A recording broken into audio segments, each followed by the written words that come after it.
There's 12 different varieties in here. There's a representative here from AA Vineyards. All of these vines came from AA Vineyards, with the exception of a few replants where they were sold out and we had to go to another nursery to get the replants. But Jim Frost is here from AA and is very knowledgeable about growing grapes and about the different varieties and their characteristics. I have up at the main building, I have pictures of all of the varieties that are in this planting with ripe fruit, so that you get to see what the fruit itself looks like.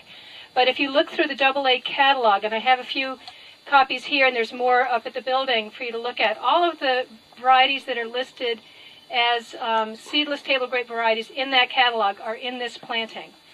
So there's a variety of green, red, and blue varieties, early, mid, and late season varieties. I have to say that they were a smashing hit at the stand when they were being sold there last year.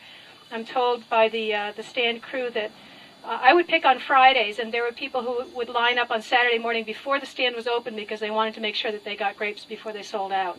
So there certainly is a lot of customer acceptance of seedless table grapes, even though you can get them any time of year in the supermarket.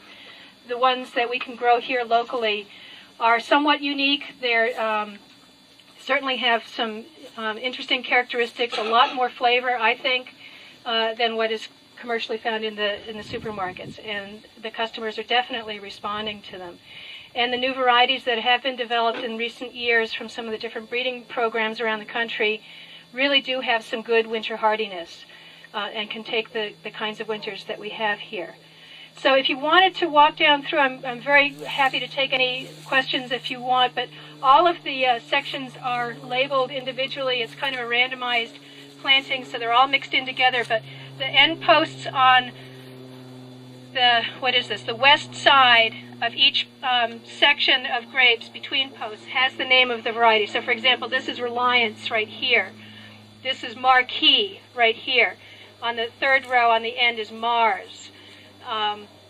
So if you're familiar with any of the varieties or you want to find out more information about any of them, you can jot down the names or remember the names or just ask me about it later. One of the things that I will say is that I think if I had this to do over again, I would probably spread the vines out a little bit further apart. I was kind of going for an old-fashioned forearm Niffen kind of training system for them, which I think is probably not really the way to go. And I'd probably want to put them on a high cordon similar to what we have the wine grapes on, probably a little higher than the top wire is here.